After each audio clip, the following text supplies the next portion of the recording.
Don't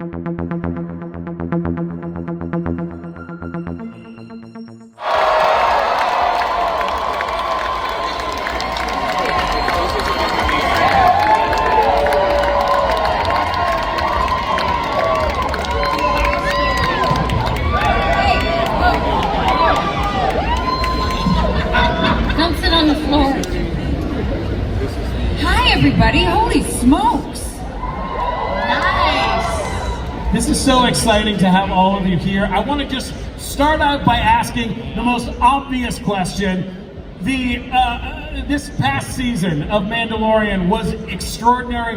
What was your favorite moments, one at a time? What was your favorite moments of filming? Let's start with Paul down at the end there. Just being in it. I mean, gosh. There's something really special about that show, especially if you've been a fan for as long as I have. I've been a fan since I was 5 years old, so this really is a dream come true to be able to join, be up here even on the stage with these fantastic actors and to play a universe that I grew up loving. And so, yeah, I mean, just being along for the ride has been spectacular, and being up here and seeing this sea of fans out there. You guys, this is so incredible. Thank you so much for showing up and showing your love. We appreciate that. But yeah, just being on the show. Yeah, okay, see you. They love you, Paul. Oh, I see Amanda over there. What up, Dinjarin? I didn't make that armor, but it looks good. I loved the moment when the armorer told Bo to take off her helmet, because it was such a simple scene, but Katie and I were so excited about it, and we came up with all these theories about whether the armorer had known Bo back on Mandalore or had known her dad, and we came up with this whole backstory, and then we presented it to Dave, and he was like, nah, they didn't know each other. But it was such a simple moment, but there was so much riding on it, and it was just thrilling to get to go through that, and then to kind of hear people's reactions to it. My favorite moment was coming back from the dead. Because it was an incredible dream to have gotten the call that I was going to finally be in a Star Wars project, being such a massive Star Wars fan, just like you guys. If I wasn't up here, I would be down there with you. I was so thrilled, and then of course it was only one episode, and I just didn't know if she was coming back. Dave Filoni kind of hinted at it, that there might be a possibility, but and then it happened. So that's one of my favorite moments. Fennec Shand lives. You know, it's so great to be here with all of you fans who really love and support this show, and it's been a great ride for all of us. So we're all in such great gratitude. I love getting the lowdown on Bo-Katan. And I love that. I had the opportunity to have some wonderful moments in the show. Not only my entry into the show out of my TIE fighter and having one really glorious costume, but then getting the strength of the best car so no one could best me was certainly a high point for me. Getting a helmet and being as formidable as I could be as Moff Gideon. So thank you so much. Love it. Now, you are all iconic characters in Star Wars now. Is there any legacy characters from the original trilogy or the prequels that you wish that you could share the screen with? Well, for me, it would be the great one, the great James Earl Jones as Darth Vader. So in my dreams, I have that we can go back and he's tutoring me on how to take over his legacy. But I love James so much. He was a dear friend, and he was such a great performer. And we all pay so much tribute to him for all that he gave throughout all the characters in his life. But Darth Vader certainly was a powerful one for me. Yeah, and you know, Moff Gideon would have been an excellent student. of Darth Vader. No doubt. Oh gosh. I mean, I already had the pleasure of not knowing that I was in a scene with the OG of Luke Skywalker. So that going to that level of my childhood, being in Jabba the Hutt's throne, working with Boba Fett. I mean, it was. I feel like I was part of the original OG films already. So I'll just leave it at that. My way into Star Wars were Ewoks because I mean I was very, very young when the second movie came out, and they were cute and cuddly and furry, so I was like, I'm all in. And I do think that it'd be kind of amusing to have maybe, because you guys, the armorer is making a lot of armor all by herself. So maybe she could get some Ewoks to come in and practice with her. You know, help out a little bit. I feel like that could be a good... You're going to start an Ewok sweatshop, is what you're saying? There are no child labor laws on Mandalore.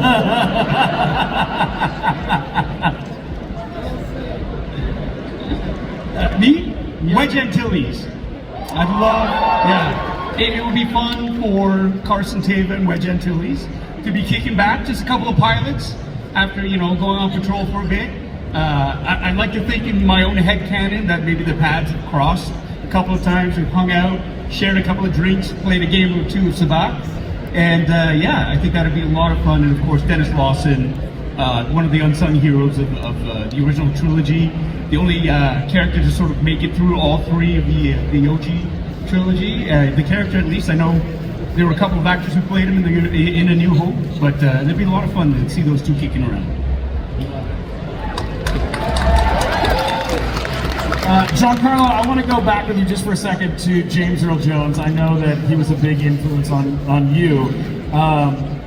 Could you maybe expand on that and talk about him just a little bit, as well as I would love to know how you feel about influencing actors that are coming up now, and what that relationship is like for you. Well, I think in life we impact each other far greater than we really understand. Whether you're someone up here on this panel who does this professionally, or whether you're working in community theater, or whether you just have a regular job, I think we take for granted how much power that we have to affect each other in a positive way. And I first met James Earl Jones back on a show that my brother did called The Great White Hope. And he played a very small role on Broadway where he played a character called Paco, who held the bag for this great Jack Johnson boxer that James played. And I met him backstage, and he was always kind to me. I wasn't in that particular show, but he was a guy who really was personable. And you never know in life how, something that you say to someone that is a positive that begins a conversation, and I like your glasses, I like your hat, I like the way you look, I like the way you present yourself. You start with what works and what's good. And James was always that way with me. And years later, I had the opportunity to work with him on a show called Cat on a Hot Tin Roof. And I played Gooper, and it was directed by Debbie Allen, and it was a play that had all black servants and an all black cast. And James Earl Jones played Big Daddy, and so I played one of his sons. And I would wind up in his dressing room, and I walked in one day, and he had a stack of New York Times, all three newspapers, and a stack of scripts. And he had every line to say in this play. And it was enough for him to learn all his lines, but he would sit in between and read three newspapers, knew about the world, he was really someone who cared about humanity. So he wanted to know what was going on, not only in New York, but around the world. And I walked in and I said, how do you get all this done? He said, I'm a reader. And it allowed me to know that me as an actor had to be well informed. And we as human beings need to be well informed. Not only about our small circle, but about the small circle of the world as it affects other people who we are not. So that we can be more accepting, more understanding, and allow ourselves to put ourselves in other people's shoes so that we can wish the best for them as well as ourselves. And James is that kind of guy.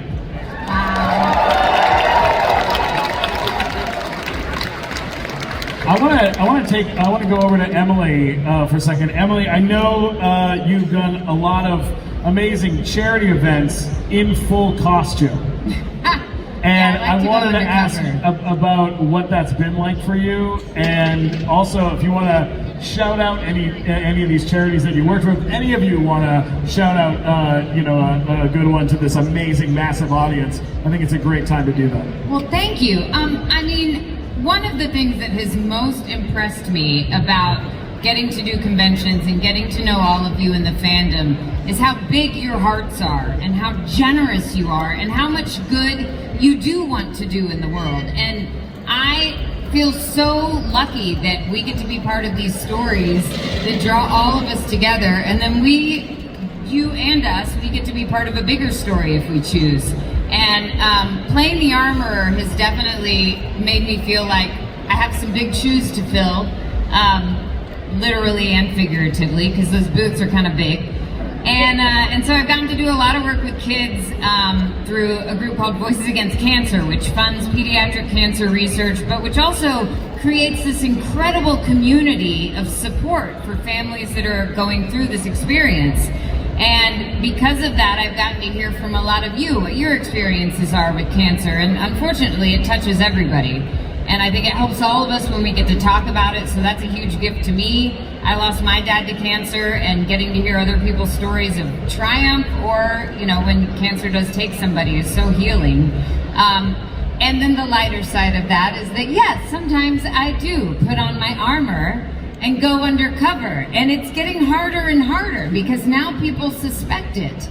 But it's been a lot of fun to do at conventions, and when I do take off my helmet, I get one of two reactions. I get half of the people who are like, oh my gosh, it's really you, and then the other half of the people go, who is that? Because they don't know what I actually look like.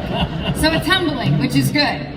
But it's really, I've gotten to go to some children's hospitals and to visit kids, and getting to brighten somebody's day like that when all I'm doing is putting on this amazing costume that somebody else has made. Kudos to all of you who build your cosplay. It is just one of the gifts that's come from being an actor that I never knew existed when I wanted to do this. And it's opened up a whole other community for me, and I'm so grateful for that, and just continually grateful to all of you for the support that you provide for that. But Voices Against Cancer is definitely the group that I cheerlead for.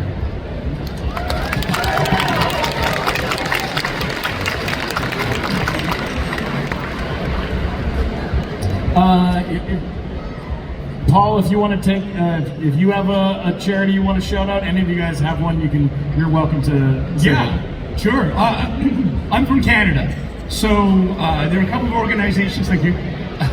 Canada, eh? Me too. I'm also Canadian. there you go. Yeah. Oh, We should really? come Wow. from London, Ontario, Canada. Oh, there you go. There you go. Bookends here. My family immigrated there when we first came to Canada. There's Canadian Blood Services, which is sort of like they provide a lot of the blood for the hospitals and the communities that need it. Over the last couple of years, my dad, he fell ill and was very dependent on blood transfusions to actually help him stay alive. And so this was an organization that sort of I reached out to, I wanted to do, because we were just so thankful because they were able to extend his life. And in fact, he's made a recovery, and it's no small part to that. Yeah, so very, very grateful for that. So I would try to give them a big shout out. There's also the Brain Tumor Foundation of Canada. Every October 24th, there's an awareness where we post on social media, and we try to raise awareness about brain tumor research in Canada. And so those are two very near and dear charities to me. And on a more local level, there's M.A.A.C Dog Rescue, because we have a dog that we got as a rescue, and at a local level to try to effect change. And we love our dog. He's changed our life. And so yeah. So A lot of dog lovers out there. Can I also, sorry, I left out, I'm also doing a raffle at this convention for Voices Against Cancer, and you can win an autographed armor action figure and a special edition print by a wonderful artist who's here, Hannah Muldery, Blue Egg Adventures, autographed. The tickets are only $5. You can come to my table and get that, and all the proceeds go to Voices Against Cancer. I've been a long time supporter of Holly Robinson Peete and Rodney Pete's Foundation, Holly Rod, where they really do so much for Parkinson's as well as autism. And then most recently, I'm going to be on the board of the Culture City organization. If you've never heard of them, it's Culture with a K and City with a C. They help offer so much to people who are have sensory sensitivities, where they provide these wonderful bags for people who are on the spectrum, or people who have mental health issues or PTSD, dementia, where they give you safe rooms to go to, or they give you these bags where you could put on the soundproofing headphones and different things. They've passed out like 1 million plus of these bags. And I'm hoping to instill some of those safe rooms for conventions like this, for people who sometimes they get too overloaded with, you know, crowds or stimulation, and they just need a safe place to go to just sort of chill out. So Culture City is like my newfound passion, and I love them. They're the most amazing organization. I've done some work with Voices Against Cancer with Dr. Liu, as Emily has as well, and had some very profound experiences there. I work with the 501s out of Portland, Oregon. 501s out there, we love you. Yeah. And the work that they do is really specific. They go around to children's hospitals, children who are handicapped and who also have pediatric cancer, and they make appearances there in Portland, Oregon. And I support their group who, it's called Magic Wheelchairs, for kids who are handicapped, who they make these incredible magic wheelchairs all surrounding Star Wars and the Mandalorian, so they can get kids out into parades, out to Comic-Cons, and they build these incredible machines that these kids can wheel around in, sometimes motorized. You would never even know that they're handicapped, to get them out of the house and get them mobile. So, and the other organization I support deeply is an organization called Kids for Peace, where young people between the ages of 10 and 17 years old have satellite Kids for Peace programs. They enlist kids all over the world. They travel to Africa, to India, also to places in America where they build schools in Africa. And it's all done by these young people who have raised millions of dollars to support kids who support peace in all these different countries, so that they can find and bring a resolution to all this war in all these different parts of our world. That's it. Kids for Peace. I just gotta do a little shout out to Children's Hospital Los Angeles. Tom Kinney, SpongeBob SquarePants, and I just did a fundraiser together in LA, and filled vans and vans full of toys with the help of a lot of you guys here. So shout out to you guys at Children's Hospital. Okay, talk about toys. Can we talk about merch for a second? What is your favorite piece of merch of Star Wars, whether it's related to your character or it's related to something that you love that you have at home, something I think tactile. Paul's head is exploding right now. Oh yeah, come on, come on. How long have you been collecting? Don't do this to me. Oh my God, Paul. Just a little while. I got a small, very small. Here's my wife over here. No, very small curated collection. A few hundred toys. And, oh, Paul, we gotta know what's some of these pieces. What do you got? I collect. Oh my God, why? Okay. So I might have a problem. It's all about You perspective. can stop Yeah. anytime. Yeah, no, I could. I'm really digging. So I got into I mean, I've always collected action figures, especially when I was small, younger. And then my parents called my collection when I went to university. They went and, like, no mercy, gave all the stuff away. They were like, Yeah, everyone's like, man needs action figures. Ground zero. These are childhood treasures. They're gone. So since then, I've been sort of trying to rebuild my collection. So action figures, 3.75 scale, the 6-inch figures. I got into the 1/6 scale, which is like the 12-inch figures, especially Hot Toys, and then you've got like 3.0 and all the different other like really expensive makers. And so I'm doing that. I collect replica like premium lightsabers as well, Corban sabers, you know, like the chassis and the. Anyways, it's all a bit of a steep slope. Replica props, and I build. So I build like I've got a proton pack that I have 5 actually, and a trap and goggle sets, and you know, the Jurassic Park, the special the Garbasol can where it opens up. I like movies. I like nerdy things. I like those props, and that's when it grabs your attention. And now I got a little bit of sweet TV money, so it's like, okay, I can get that. And so, yeah, I've got a lot. And helmets. What do you have your eye on right now that you don't have? Don't do this to me. No, there's a, oh no. There's, I can't. Can I see pictures of your displays? Of your toys? Yeah, like right now? Yeah. Oh no, it's not. I don't have. It's just we redid the basement. My wife jokes that we bought a new house just so I can have more room for my toys. Nothing wrong. And she's not wrong.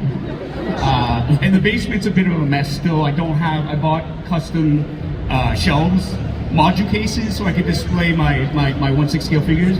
And I didn't realize they're not a US-based company, so it's taken over a year for them to get here. So I just have, in place, like the IKEA detofs with all my stuff in it right now. So it's not as a collector, you guys get it, right? Like you want everything to look good. And so it's kind of like, it's a work in progress. No, it's not a problem at all. I can stop anytime. I love how so many of you are in on this question and his answer. You're all like, yeah, we understand, yeah. It's amazing, it's awesome. And you're all gonna go home and be what he like, said. He gets it, he's got him. all of you whose spouses are telling you to stop, now you're gonna go home and you're gonna be like, Paul does it, so it's not my fault. You guys remember in the first Star Wars movie, there was the cantina table that Greedo sits across from Han. I found one, like a small one, on Facebook Marketplace for like $75, and I was like, oh, I'm getting this. I just thought it was like a little end table. This guy shows up in a van with his wife. He pulls up in the van. They pop open the back door. It's 1-to-1 scale. It is full size.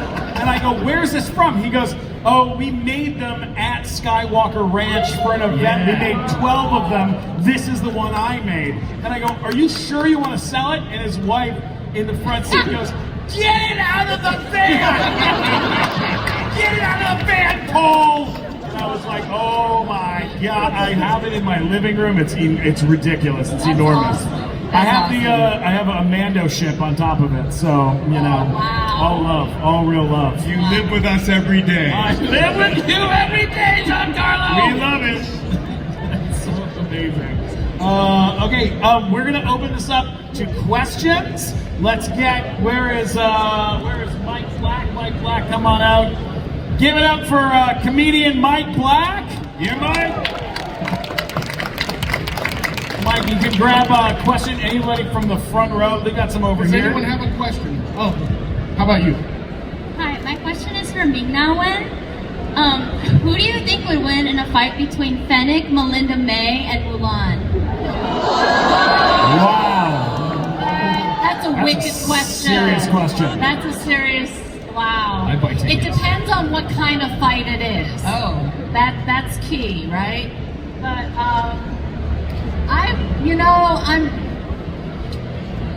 Melinda May is pretty badass, and I've done most fight scenes with her.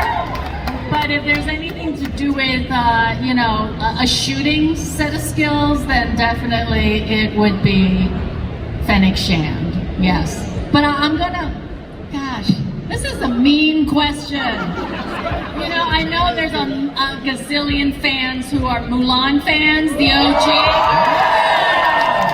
So I'm going to say Mulan would kick their asses. You know, she's saying China. So, Absolutely. No big deal. All right, let's grab another one.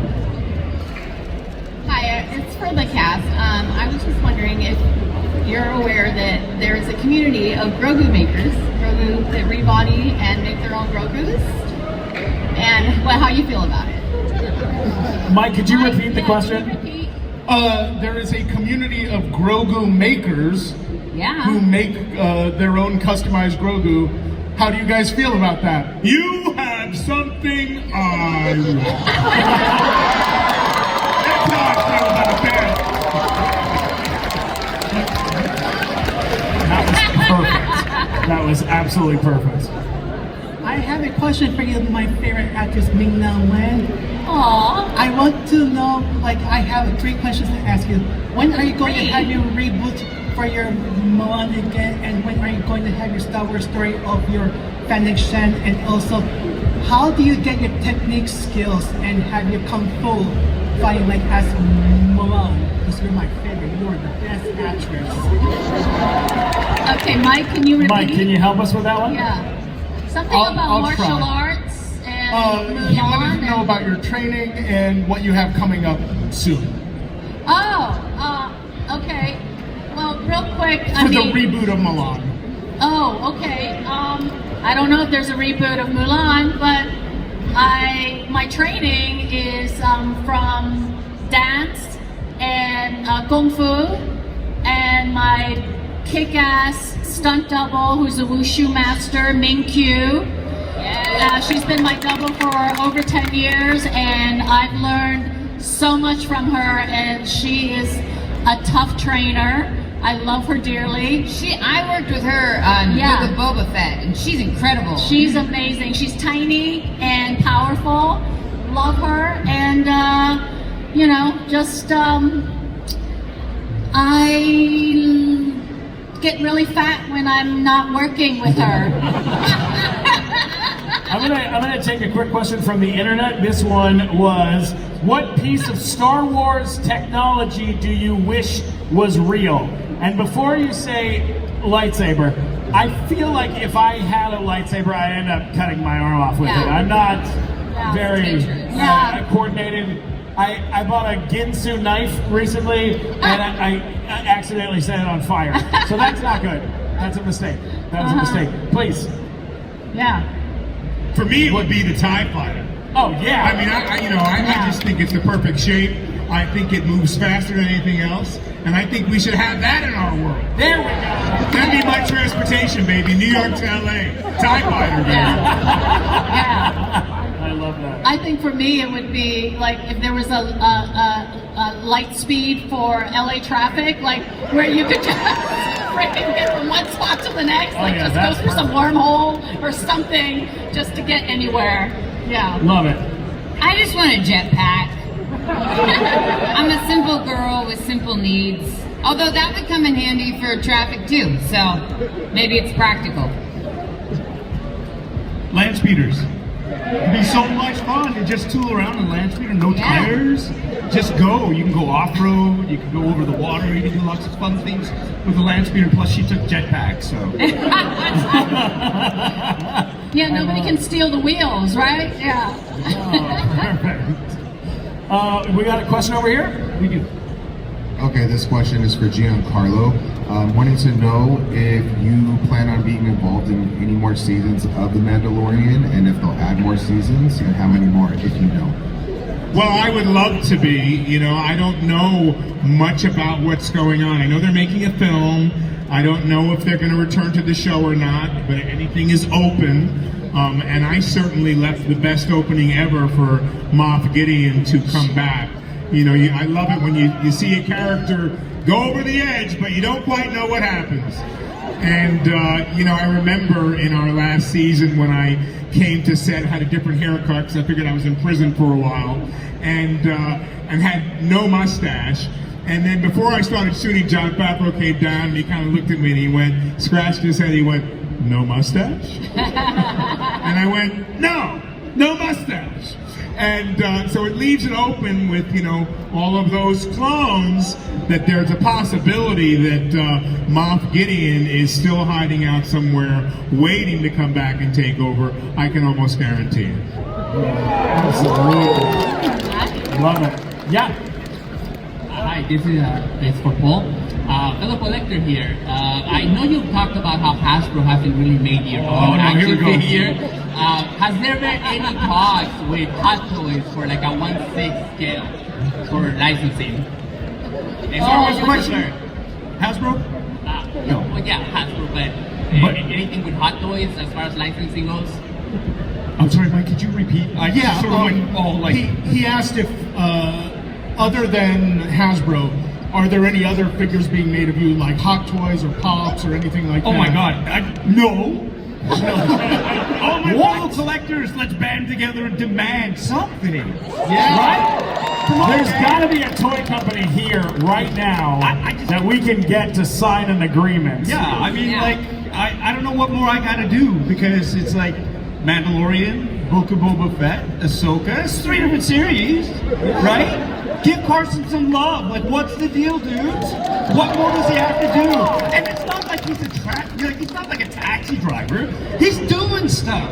He shows up. He helps. He nudges. He cajoles. There's subtext to his character. And there's like 5 K2SO figures. I mean, come on. There you go. And I love the Mandalorian, but how many more Mandalorians do we need? I know it's very easy to army build. You need to enlist the people who are making all the Grogus and have them just switch over to doing Carsons. All right, we got time for a couple more. Hi, if you had a lightsaber in real life, what color would it be? Ooh, that's a serious question. If you had a lightsaber in real life, what color would it be? Black!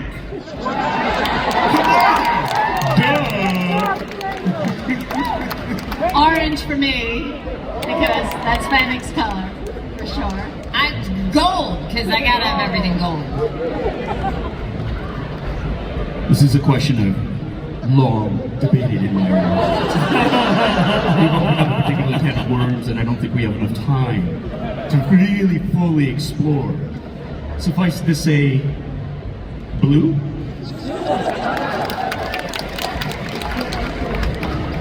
All right, you guys ready for another one? My question is for Giancarlo Esposito. What kind of research did you do for Moff Gideon? I went back and I watched Peter Cushing's performance. His Grand Moff performance was very interesting to me. I went back and looked a bit at James Earl Jones, because that was just inspiration to me. How he held himself, how he carried himself underneath that grand and very graceful costume. It took a long time for me to even start to think that I was kind of a modern day Darth Vader, because I didn't know much. And I wanted to sort of figure it out. So I went back and looked, I went back and read, I talked to Favreau and Dave Filoni, who weren't giving much up, and then I made the rest up, which is normally what I usually do.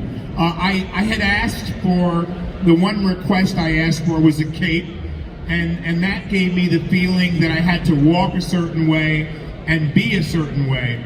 And then the moment came where I had the dark saber. And, it's interesting to have an extension of your arm, but it's not your arm. It's a weapon, it's a tool that's revered.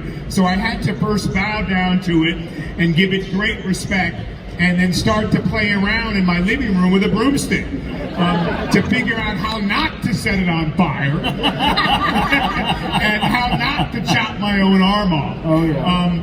And so it was, the journey for me is always wonderful. Oftentimes in our lives, we want to get to where we perceive ourselves as being.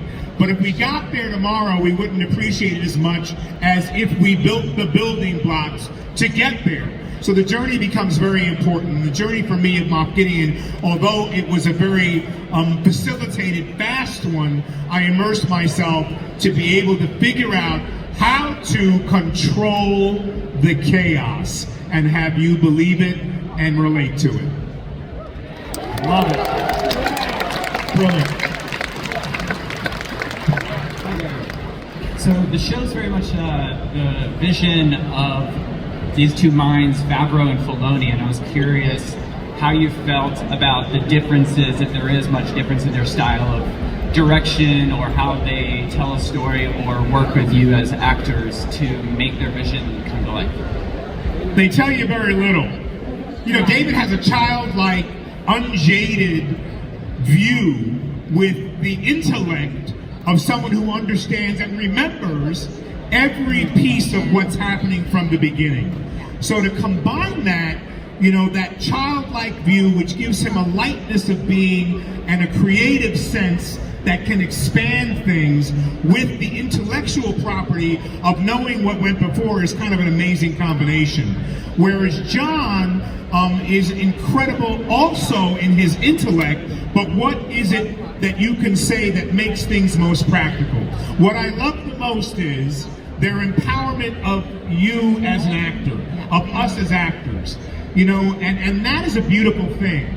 You know, they lay it out for you, but then they trust you enough to follow the instinct. And John said to me one day, this is why I hired you. You know, I got to be on set 3. We ran into a problem about a fight. My fight with Cara Dune, and the director, Rick, was giving suggestions, and the actress was giving suggestions, and, you know, the director had to make the decision, but we called in the big guns. And John looked at me and he said, you know what to do. We had 3 different scenarios, and I love that, because then it empowered me. What we do in our lives, whether we know it or not, by things that we say that could be flippant, offhand, or really meant to be said to someone because you said it out of a very thoughtful and in a mindful way, you don't know how much that affects someone. So after John said that to me, I walked back on the set, we went through the scene again, and I knew exactly what should be done. And I suggested, you know, she turns this gun around and she just pops me in the head with it, and I fall straight back on my back. How simple is that? You know, and so there are things that happen that we sometimes put too much of our brain into, and we need to allow our childlike wonder and joy to come out, to keep it simple and allow it to flow. When you're in the moment, things flow. It shouldn't be that hard. Take a moment, take a deep breath, and allow it, invite it to happen. What I also love about John and Dave is what great listeners they are.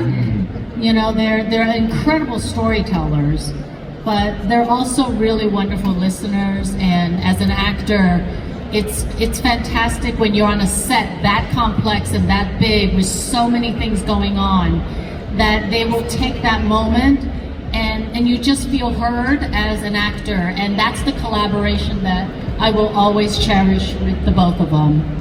Yeah, they're amazing.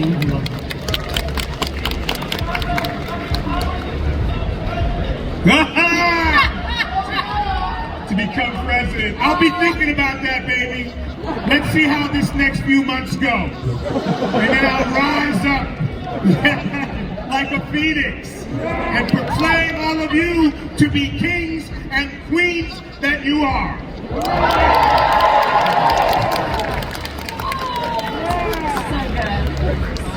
I just want to follow that question up with you've been working with all sorts of different directors on the show. Any stories, anything you could throw out about any of the directors that you've gotten to work with throughout the process of doing this? On our show? Yeah. You guys have a... Well, the thing that impressed me from the beginning is similar to the way that John and Dave really trust their actors. They trust every single creative person on that show. And with a show that is so sprawling and with so many moving parts, I feel like it could be easy to feel like you have to maintain this tight control of your vision. And what's always struck me is that they have a very strong vision of what the show is, but they trust everyone they're working with, and that extends to these very unique directors that they brought in, who all have their own unique style, all have their own way of working, but who are all unified in telling the same story. And you can really feel that when you're working with each one. It was a real thrill to get to work with people with different styles, and to discover different moments with them because they approach it through a different lens, but to trust that we were all ultimately telling the same story and that was the most important thing. And so I feel like in allowing everybody to be very unique and giving that trust rather than trying to maintain control, it wound up making everything more unified, even with the individual styles that we worked with, and that was fun. You got anything? I think my experience was a little bit different than yours. No, I mean, my first episode of Mandalorian was directed by the late great Carl Weathers. And to be honest, I mean, as a Canadian kid coming to the US, my first ever gig in the US, and it's a Hollywood icon, and he's directing you. And he scared me. I loved him, but he was a director that I had to gain his trust because he didn't cast me in it. John and Dave made the offer, and you know, Carl was directing the episode, and usually the director has more of a say, and then I was just this guy that kind of showed up, and he had no idea who I was, and he didn't know that it didn't matter. There's a crafted professional actor from Canada, an award-winning actor. He didn't know me because he didn't cast me. So I felt like I had to earn his trust. And so I was a mess with nerves that first day because I really wanted to prove that I belonged, that I was a professional, and I could do the job, right? And so I was able to sort of win him over, which is great, because the second day was like night and day. Once you get Carl's trust, everything opens up. And I got to see Carl, and then like he just was an incredible presence and just so inspiring, and he'd done so much and so generous and so giving of his time. Amazing experience. And then I worked with Peyton Reed, who had directed the Ant-Man movies. So that was really cool, but like more so not, he had directed the cheerleader movie. Bring It On, that's right. And while we were shooting that episode, both he and Dave were nerding out because it was like the 20th anniversary of that movie. So I was like, oh, okay, this is cool, this is different. And then working with Bryce Dallas Howard, who is an actor's director, because she has performed. And so getting notes from her was incredible because she just knew what you were looking for. So that was like really, really cool. And then, you know, getting a chance to work with Peter Ramsey, who, like Dave Filoni, had moved from animation to live action, and he was super collaborative. And I felt like I kind of landed at that point because I didn't feel like I needed to prove anything to him. He just trusted me as a performer to do it. Like, you know this character, very collaborative. What do you think? And it was really freeing. I love working with him. And then finally being able to work with Dave, you know, on Ahsoka, and having him sort of come in, and it's just like, oh my God. It's like fun with the maker. I get to wear this shirt without any irony. I was directed by Dave Filoni, and I love to wear this to troll him because he hates that. Right? So it's fun. I mean, it's as somebody from the outside looking in, from not even from the States, like this is the big leagues, right? And so to be able to play here, it's so overwhelming, but it's so much fun. And it is like when you're building these worlds and working with these great professionals who are at the top of the game, good Lord, what a ride it is and what an experience. Love it.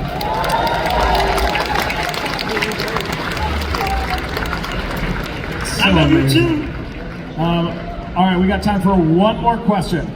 Final question. Hey, this question's for Paul as well. Sorry for all the spotlight, but I think you play a perfect live-action Uncle Iroh. He's fantastic.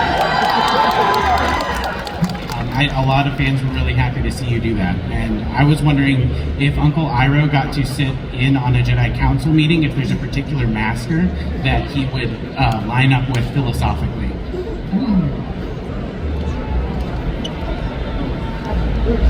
That is a great question. One I've never actually honestly considered. Iroh is a man who was born of fire, who's been through a lot, who suffered great loss in his journey from one end of the spectrum to the next. And to suffer that loss and to see what true happiness comes from, which is deciding what you are, not falling prey to the idea of destiny, of being able to choose who you are. Who would he align with the most in that? I'd say Qui-Gon, but he never made it to the council because there's that kind of outside the box thinking, which prevented him from being on the council. I'd say Yoda, but Yoda was blind to the fact that the Sith were operating underneath him because of his own sort of pride, and that created a blind spot for him. Who else on the council would he align most with in terms of that? I mean, that's a tough question. That's good. I'm gonna go to bed like tossing and turning tonight, going, who? Why did you? What's your name? Why would you do this to me? But what do you think? Like, which one of the masters do you think? Mace Windu, man of action, a little too hot-headed, but I'm sorry. Spot on with Qui-Gon, not part of the council. You know what I love about this is that these kind of questions, this is the kind of stuff we all sit around with each other, asking each other. Yeah. Like, as, like, you know, big fans of Star Wars and of all the amazing fandoms that you guys are a part of, we, like, literally sit at Bob's Big Boy in the middle of the night just trying to figure out what color lightsaber different people would have. And as a lifelong Star Wars fan and a massive fan of all of you, it is such an honor to have been able to do this. Guys, I love you guys all so much. Let's give everyone a giant round of applause. Giancarlo Esposito,